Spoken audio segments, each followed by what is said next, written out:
Let me ask this to start with General Shelton and Mr. Estevez. Now, in developing the U.S. alternative to the Russian RD-180 engine, the Air Force Research Laboratory is going to want to be involved, and Stennis Space Center is going to be a key player. Can you tell us at this point how costs for testing compare between these two facilities? And given their respective workloads and priorities, would the developmental timeline and costs be less by utilizing the Stennis Space Center as opposed to the Air Force Research Laboratory?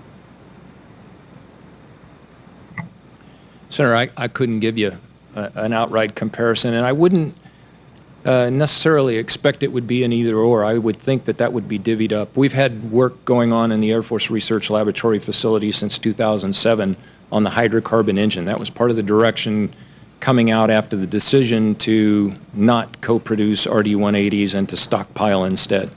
So I think Stennis has great capability. I think we would utilize Stennis for some things. I think we would use AFRL facilities for other things.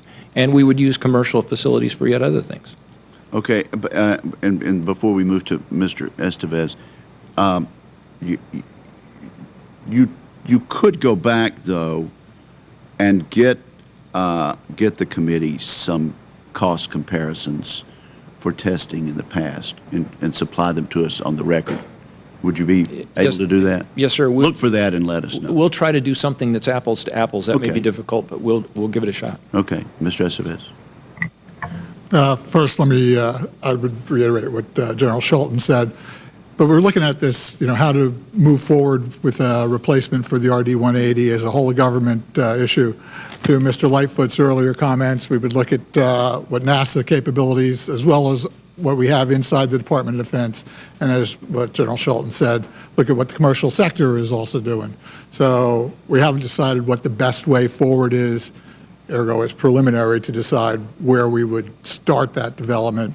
We do want to move forward with some risk reduction activities, and in fact we put some money into reprogramming action that we just put before Congress to do that.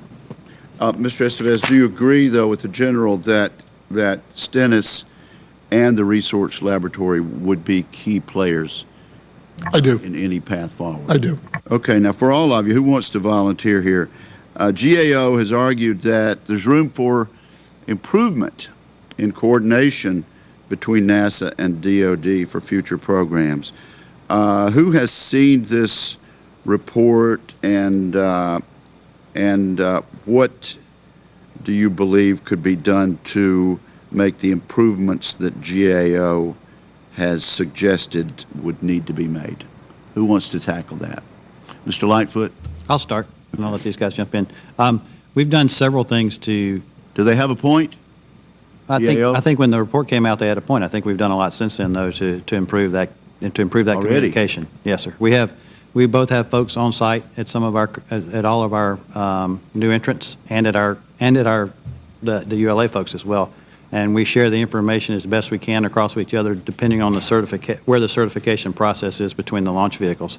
So we're going through that process and sharing information, which we think is the most important thing for as we move through certification of these new entrants in the process.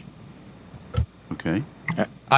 Senator, I believe there's tremendous transparency between NASA and the Air Force. There are processes set up to ensure that we're communicating back and forth. There are summits that occur at NASA, Air Force, NRO leadership levels.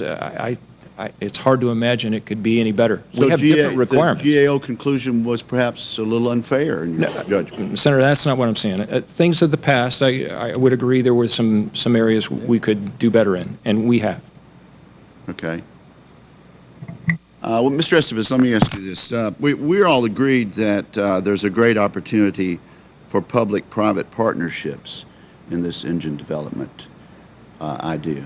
Is that correct? Yes, sir.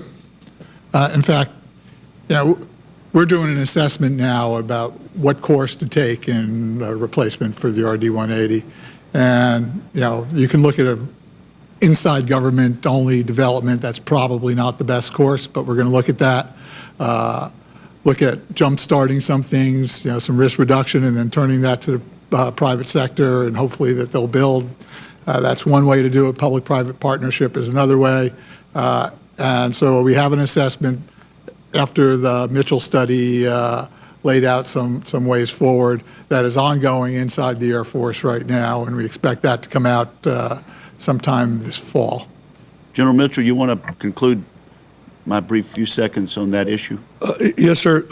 There are some risk reduction activities that need to bring the technology levels up in hydrocarbon engines that need to be invested in. That'll take a year and a half or so, or 2 years, to bring those technologies up that were discussed. They have to do with the materials.